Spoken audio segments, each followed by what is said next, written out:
Takeaways on Darren Waller, Saquon's Epiphany, and Day 2 New York Giants practice highlights. All of that coming your way next on the Locked On Giants podcast. You are Locked On Giants, your daily New York Giants podcast. Part of the Locked On Podcast Network, your team every day.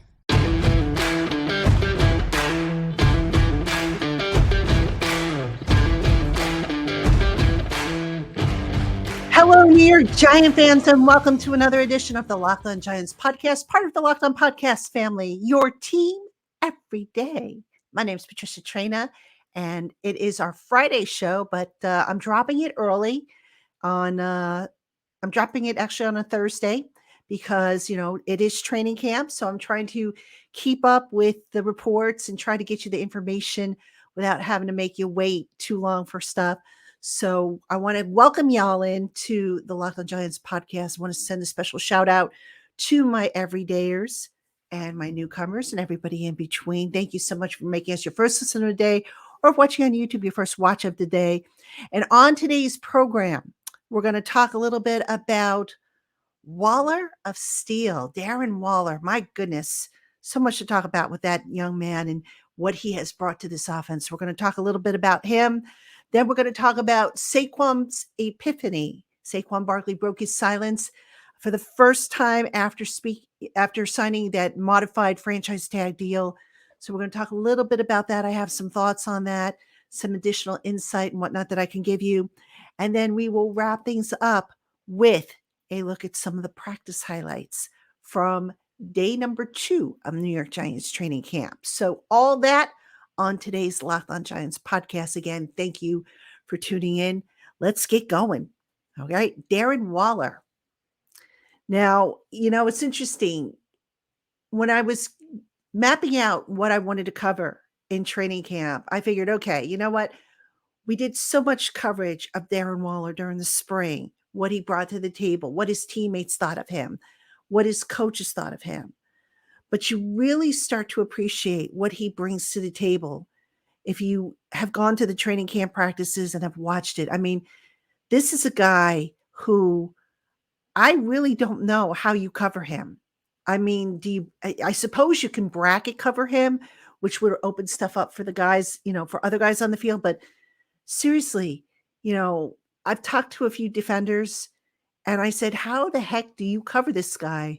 And they just look at me and they're like, they just throw their hands up and they're like, you don't, because he's that much of a talent. And what's kind of cool about Waller, besides the fact that he's a super nice guy, by the way, is that he and Daniel Jones have been only working together now for a few months, but it looks like they have built up a rapport of a receiver and a quarterback that have been working together for years. I mean, in practice today, for example, Jones was constantly looking for Waller, whether it be up the middle of the field, whether it be along the sideline, whether it be, wherever Waller was lining up. And Waller was lining up, in line. He was lining up in the slot. He was lining up, out wide. They had him moving around. And Jones just kept looking for him. And it's funny because at one point during the practice, Waller stopped getting team reps, 7-on-7 reps and whatnot. And we were kind of joking on the sidelines that, did Waller get hurt? Or, is the coaching staff doing this to, kind of force Daniel Jones to look elsewhere? Turns out, ladies and gentlemen, Waller is not hurt. So let's get that out of the way. I know some of you are like, no, we can't have Waller hurt. He's not hurt, but they are managing his reps. So, they kept track of his reps. They pulled him out, gave him a rest. It's possible he might get a rest for Friday night's practice. I don't know. That's still to be determined. But head coach Brian Dable did say that they are managing his reps since he is coming off the injuries. So Waller, just a tremendous force in that offense. And you know what? His presence, by the way, has allowed the Giants to play more effective 12 personnel. So we saw a lot of practice snaps today, team drill, in which you had Waller and Daniel Bellinger lined up. We even saw some 13 personnel as well, where Lawrence Cager was involved in the mix. And I got to tell you, even though, spoiler alert, I thought the defense won the day. They were confused by some of the looks that the Giants were throwing at them with this 12 and 13 personnel. And, Waller, obviously, he's a guy who can separate. I mean, the way he positions his body between himself and the ball, or I should say, between the defender and the ball, is quite a sight to behold. I mean, this is a guy who is a professional pass catcher. Waller is also one of the few guys that can actually separate by a significant amount. So any injuries, lower body injuries he had last year, if you didn't know any better, you'd swear that, he didn't have them because he can separate. Bellinger, on the other hand, can't separate as well, but Bellinger, once he gets the ball, he can do some damage with it in his hands. He's bulked up, he's that Bane type physique now, but he can certainly maneuver and do some stuff with the ball in the hands. But the whole point I want to get at here, though, is, whereas last year the Giants were more about 11 personnel, this year I suspect you're going to see more of a balance between 11 personnel and 12 personnel, which for those of you who don't know what those numbers mean, 11 personnel, or the two numbers actually refer to number of running backs and number of tight ends on the field. So 11 personnel would be one running back, one tight end, 12 personnel, one running back, two tight ends, and 13 personnel, one running back, three tight ends. So it's just kind of interesting because, we haven't obviously gotten to the run game yet because the pads don't go on until Tuesday, but the Giants doing a lot of creative different looks with those tight ends, with how they're lining up, with how they're being deployed, with the routes they're being asked to run. And at the center of all that is Darren Waller, who has just been, hands of glue. I mean, I don't think I've seen him drop any passes so far in two practices. There was one throw by quarterback Daniel Jones that sailed over Waller's head. It was a poor throw by Jones. Jones held the ball too long, and then he sailed it over Waller's head. But, the thing that's also fascinating about Waller is his catch radius. I mean, you could throw a high ball, and for a contested catch. And because Waller has this great height, he's got a pretty good chance of coming down with it. So, you think back all the years to what this Giants offense was missing: speed, a really, really good tight end, and, obviously, the firepower to get the ball out and deep down the field. I think they have it now, folks. I mean, if these guys all stay healthy, they have it. And it starts with Darren Waller, who has just been, like I said, if you're naming an MVP of training camp after 2 days, which I know is silly to do, but I think you got to give it to him because he's just been everything as advertised. And I can't wait to see once the pads go on, the more complex that their formations and stuff that they're going to run. Because right now they're doing some of the basic stuff that they did during the OTAs, but there's still more to come that I'm sure we haven't seen and that we will see coming up with Darren Waller. All right. Coming up next on the Locked On Giants podcast, we're going to talk about Saquon Barkley's Epiphany. That's coming next. Don't go anywhere. Hey, Giant fans, our partner at eBay Motors has teamed up with Locked On Fantasy Football host Vinny Iyer to bring you some of the best fantasy picks each week, all season long. Whether you're prepping for a draft or scouting the waiver wire, every week we're going to provide you with players that are guaranteed to fit on your roster. And if you're looking to make a smooth turn in fantasy football snake drafts, with the last pick in the first round and the first pick in the second round, you can catch an initial spark for your roster by revving up with two elite NFC East wide receivers, the Cowboys' CeeDee Lamb and the Eagles' A.J. Brown, a letter-perfect guaranteed early fit. Count on Lamb driving Dak Prescott and Dallas's new-look passing offense to big numbers, and Brown revving up Jalen Hurts' downfield throwing often again in Philadelphia. And Giant fans, if you're looking for a guaranteed fit for your vehicle, you need to check out eBay Motors. With over 122 million parts and accessories for your vehicle right at your fingertips, you can make sure that your ride stays running smoothly all year long. Air filters, brakes, batteries, taillights, alternators, shocks, struts, you name it, eBay Motors has it. And they'll make sure it's the right fit for your car because eBay's guaranteed fit helps you to understand exactly what part you need for your vehicle. So go forth, switch gears, crank up the AC, and say goodbye to sweating when your ride needs a little fixing up. Because with eBay's guaranteed fit, everything you need for your vehicle is just a click away. For the parts and accessories that fit your vehicle, just look for the green check. Get the right parts, the right fit, and the right prices at ebaymotors.com. Let's ride. eBay's guaranteed fit only available to U.S. customers. Eligible items only. Exclusions apply. All right, Giant fans, welcome back to the Locked On Giants podcast. You got Patricia Traina here and bringing you all the observations and the latest from New York Giants training camp. Having a blast, folks. I mean, it is so good to be out actually covering football again. I mean, despite the weather's been kind of hot and sticky the last couple of days, but you know what? It comes with the territory. I've been there, we'll continue to be there, and we'll continue to bring you what I can from Giants training camp. And before we get to the previews, or I should say the highlights rather, from Giants training camp, which will be in the next section, I want to talk about Saquon Barkley's Epiphany, which, for what it's worth, all right, just to kind of give you a little background here, this was the first time Saquon spoke publicly since signing his modified franchise tag deal. So it was kind of a surprise. We didn't think Saquon was going to talk today, because there was some question as to whether he was still, upset with how things had worked out. But, I give a lot of credit to Saquon Barkley for coming out, for being mature about it, for, facing 30 or some odd cameras that were there. And God knows how many other reporters that were there, and just answering each question that he got with a thoughtful answer. And, the big thing that to come out of Saquon's presser was that, why did he decide to just, not hold out? Why come in and sign the modified tag, which quite honestly is the worst deal out of all the ones that he was offered? And he spoke about an epiphany he had. And just to kind of take it back a little bit here, everybody knows the plight of the running back, that, the position's been devalued, that guys aren't getting paid.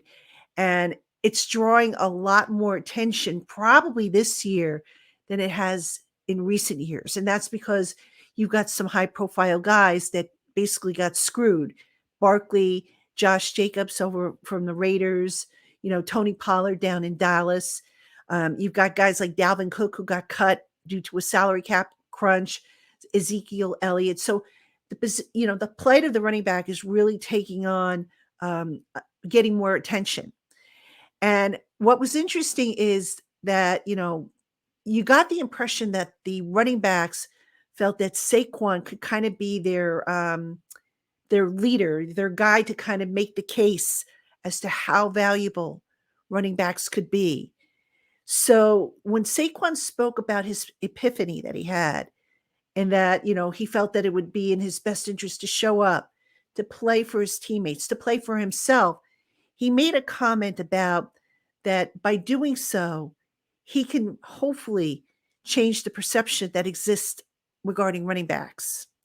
Now, I think that's a little bit of an aggressive goal, not out of the question, because look, it is what it is. And the bottom line is that the league is going more towards a passing game, to where receivers and quarterbacks and blindside tackles, they get paid the big bucks. But Saquon has kind of taken it on his shoulders now to be this, crusader, if you will, to bring justice for running backs and show, hey, here's my value. And if I can be this valuable to an offense, why can't another running back be? So it's kind of an interesting approach by Saquon. It's a mature approach, and I applaud him for it, because he's going to try and affect change, even though it means he's not going to get the money that he's looking for. Now, from a personal standpoint, I hope he's successful in it, because I do believe he should have been paid more. And look, I get it, folks. He was offered 3 other deals that were a lot better than what he ultimately signed, and he turned them down. reasons for which, by the way, I'll talk about in a second. But, I admire Saquon for kind of wanting to be the face, if you will, of the running backs, the plight of the running backs, and just try to maybe bring justice to the position. And again, it remains to be seen if he will, because at the end of the day, are the Giants going to go more with, a passing attack versus a running attack? Are they going to look to balance it? So it's kind of out of his control, but what is in his control is what he does with the ball in his hands. Now, going back to the deal that he accepted, he was asked, why didn't you accept some of the other deals that were offered that, had more money or were better structured or whatever? Now, we didn't get into the details, but he basically said the big fly in the ointment in his negotiations was the franchise tag. He felt that the franchise tag took away any potential leverage he had in the negotiations, made it one-sided in favor of the Giants. And, he's not wrong with that. But that was the breaks. That being said, he was offered a deal back in the bye week of last year that he turned down. A deal that, he decided, okay, I'm going to gamble on myself that I'm going to really have a great year and I'm going to drive up my price. So, you got to take that into consideration. Unfortunately, nobody could get a question in about that. Why did you turn that deal down when you had leverage? You had some leverage there. Apparently he thought that he had more leverage than he did. So anyway, the franchise tag comes along. The Giants take away any leverage because Saquon now can't go out into the open market. He can't, get better deal offers and go back to the Giants and say, hey, team X is offering me this. Can you guys want to match it? Now, I still think that overall Saquon's representation didn't read the room properly. And, it's unfortunate, but again, you have this whole crusade by Saquon to show that, hey, running backs are people too, and they deserve to get paid just like, the receivers and the tight ends and the left tackles and the quarterbacks. I don't know how successful his campaign's going to be, but look, for his sake, for the team's sake, I hope he balls out. Guy's in great condition. They haven't, like I said, they haven't really done the running game much this summer because they don't have the pads on. The pads are going on Tuesday. But in drills, Saquon has looked really good, really motivated. He draws huge cheers from the crowd. And, I can't wait to see what he does. I don't think he's going to play a whole lot in the preseason, but I can't wait to see this guy fired up for week 1 against the Dallas Cowboys. So Saquon Barkley with the epiphany, he's going to take on the plight of the running backs, be the face of the running backs and their case to get paid in future years. Whether he's successful remains to be seen because, look, the running back market has been tanking. But that being said, there are new trends that come across the NFL every year. So it's possible that maybe he can have an influence moving forward. I don't think it'll happen because of how the numbers are stacking up for future years, but never say never, as they say. All right, Giant fans, before I take my next break, I wanted to circle back on something I said in yesterday's pod, and that was about the Giants' practice schedule.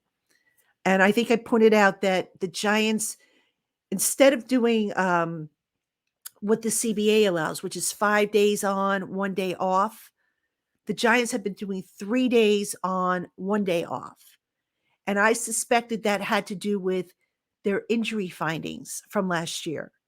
So I told you I was going to ask Brian Dable about it, and I did. I got the first question in on his Thursday presser, and I asked him about it. And, in a nutshell, that's exactly what it is. The idea is to not wear these guys down, to monitor the workload and just keep them as fresh as possible. So to give you a little bit more insight with the schedule. So far this week, the Giants have had 2 morning practices starting at 10 o'clock.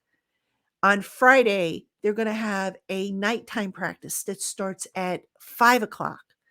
So they're kind of spacing things out a little bit to give these players optimal time to recover from the grueling heat and the physical nature of the practices, which, by the way, is only going to get ramped up in the coming week. Because again, pads go on Tuesday, and it ain't getting any cooler out there anytime soon, folks. Today was just an absolute brutal day as far as the heat and the humidity goes, save for a nice little breeze, which I think saved a lot of us. But Dable, look, they're aware that the Giants have had injury issues, that they've been one of the most injured teams in the NFL. The Giants are taking steps to hopefully eradicate that distinction, because that's one title I know that they don't want to win. All right, Giant fans, coming up next, I'm going to talk about some specific takeaways from day 2 of New York Giants training camp. Do not go anywhere. Hey, Giant fans, did you know that we at the Locked On Giants podcast have a new and exclusive community called the Subtext Community? This exclusive group of members receives text updates from yours truly, and it also allows for members to text one-on-one with me regarding specific questions they have. Plus, when I have special opportunities for members to take part in program-related materials, such as submitting questions for special guests or mailbag questions, those are the folks who get the top priority. You know what? I can't think of a better way to stay in touch with my listeners. There's no fear of email communications landing in spam. There's no hashtags to remember, and nothing gets lost on my Twitter feed. So go on and check it out. It's at joinsubtext.com/lockedonnygiants. It's free to try for 14 days. And if you like it, you do nothing and just pay $4.99 per month, plus any applicable data charges made by your carrier. If you don't like it, simply text stop before your trial ends and you'll owe nothing. Already, I've gotten some great feedback from the pilot testers of this program. And if they like it, I think you will as well. So go on and check it out. That link again is joinsubtext.com/lockedonnygiants, where you can get more information about the program and sign up for your free 14-day trial.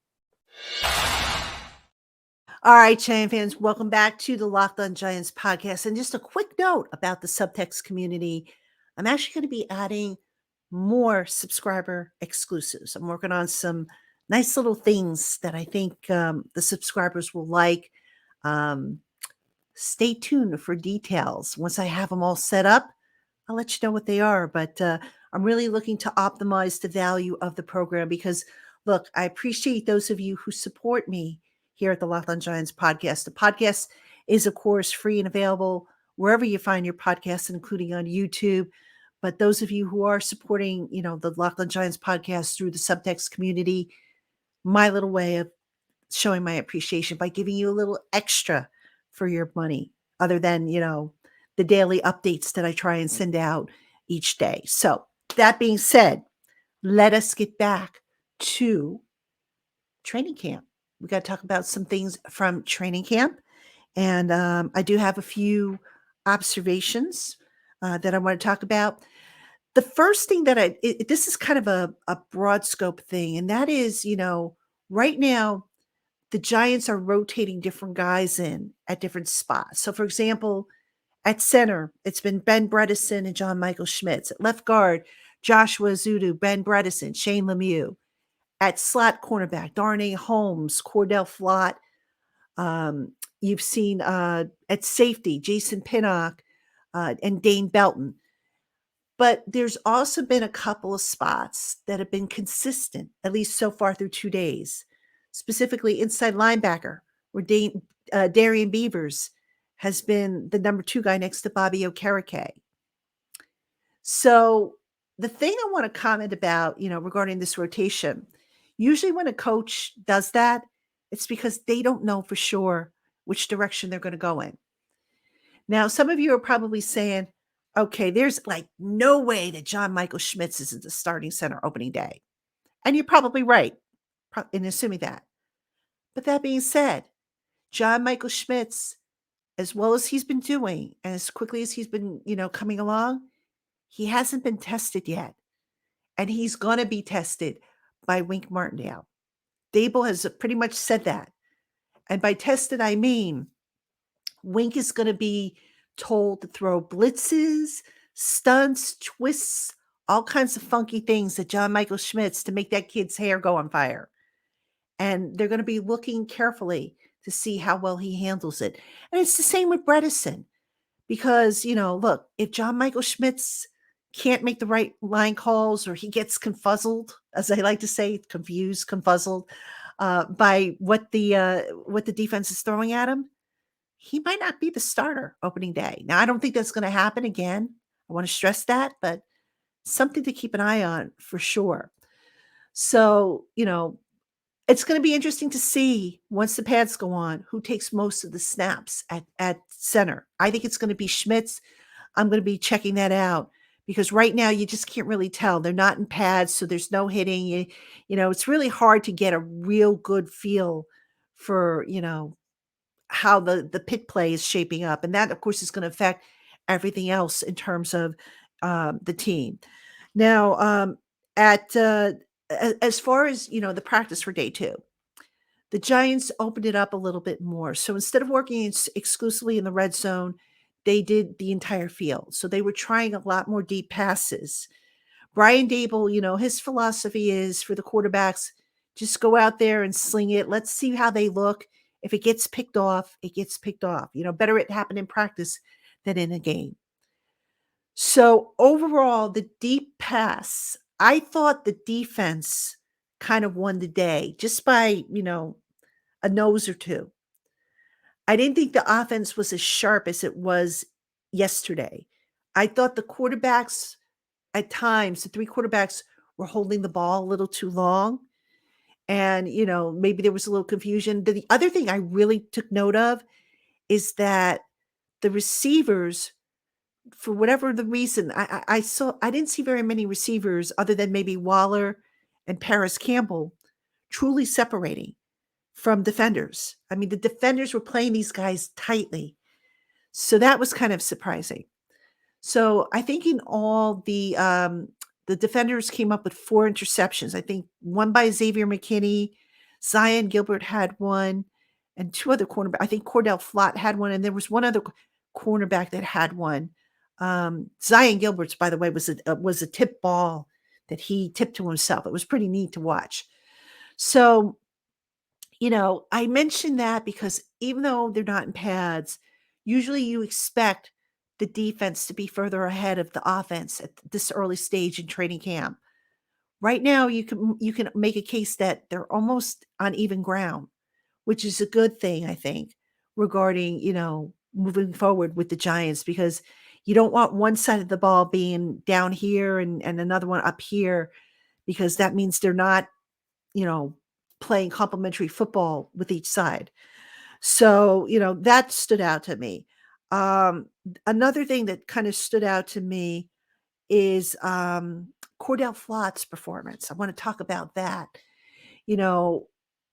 At the start of camp, if you had asked me who were the most underrated players or under the radar guys that I'd be keeping an eye on, Cordell Flatt would be amongst my top 3 because much is expected of him. Now, Flatt did get a little bigger up top. I know that was a concern and a question a lot of people had, given how, slender a frame he was. And let me tell you something, folks. He's playing that position, both the slot and the opportunities he's had at outside cornerback. He's playing it, like a man possessed. And he's actually somebody I want to talk to in the coming days.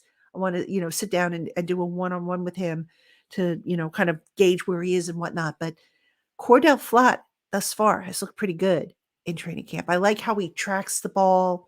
I like how, he's stays with the receiver on the receiver's hip. I'm very encouraged by the play he has shown because, coming into camp, you kind of figured, okay, Adoree Jackson and Deonte Banks with 1 and 2. What about the guys behind him? Aaron Robinson is on PUP. So, you're not going to see much of him in the beginning. Cordell Flatt has a legitimate chance here to really step up and have a big piece of the pie, whether, again, it be as a slot cornerback or as an outside guy. And I think, Darnay Holmes, we talk about every year, we question whether or not he's going to be around, given his salary cap hit this year. Holmes has done nothing so far in 2 practices to say that he can't get the job done. But what you're seeing, I think, is you're seeing kind of more versatility. You're seeing more options for defensive coordinator Wink Martindale to deploy these guys. So in other words, it's not just solely, okay, let's put Cordell Flatt in the slot and leave him there. They can move him around and move, maybe some of the, maybe push Adoree Jackson inside on certain plays and certain packages so they can get creative. And they have gotten creative with some of the defensive backfield alignments. So I'm looking forward to checking out more of those actually as training camp goes on. One other thing that I know I'm very curious to see, I mentioned the pit play, the defensive line versus the offensive line. Again, Tuesday, the pads will go on. We'll get an opportunity to see that. I got to give props to quarterback Tommy DeVito. I know I've been talking about on the show how he hasn't impressed me because I think he holds the ball too long and just, he's been off target. I thought he had a good day today. He showed that big arm that he has, hit a couple of nice deep passes. He turned on the Jets on a quarterback keeper, did really well with that. So yeah, I thought, in terms of the quarterbacks, it was Jones, DeVito, and Tyrod Taylor in that order. Colin Johnson had himself a day. Now, I have no idea if the Giants are going to have room to keep Colin Johnson. And I've often wondered if maybe he could potentially be someone they look to trade at final cutdown date, to get something for him. Because look, this guy, he's got height and he made a few nice receptions today where he used that height to his advantage. So I like what I have seen from Colin Johnson so far. And, you look at the receiver core and, okay, who's going to be the guys? So you figure Slayton, you figure Paris Campbell, Jalen Hyatt's going to probably make it. Isaiah Hodgins is going to make it. So that's 4. Maybe Cole Beasley is 5. So if you keep 7, you've got 2 slots open now. Who gets 2 slots? Do you give one to Jeff Smith, who was working with the special teams gunners? Do you give one to Colin Johnson because, he's just got that height? What do you do there? That's to be determined, and it's going to be based on injuries. All right, one other observation I just want to talk about, and that is I was watching the gunner drills today on special teams because gunner play last year was such a big problem for the Giants. They just could not find guys that could play that position consistently because, with all the injuries elsewhere on the roster, they had to bring guys, off of special teams onto offense or defense. And the one thing that stood out to me today as I was watching the gunner drills is that the Giants went with all size. All right. So you had tight ends, linebackers working those gunner drills. Daniel Bellinger was working at it. You saw Carter Coughlin, Micah McFadden was working at it. Cam Brown was working at it. I'm trying to think who else, I know Matt Breida was working at it. He, maybe doesn't have the size there, but he's stocky enough. So the Giants really putting an emphasis on finding a solid and consistent pair of gunners, which they did not have last year and which hurt their punt coverage. So that's going to be another thing to keep an eye on over the coming days and weeks as the Giants go through training camp and the preseason. So that being said, those are my observations, just generically speaking. Tomorrow, or actually by the time most of you watch this, it'll be Friday. Friday's practice is going to be from 5 to 7. So what I will do is I will have a show for you probably over the weekend.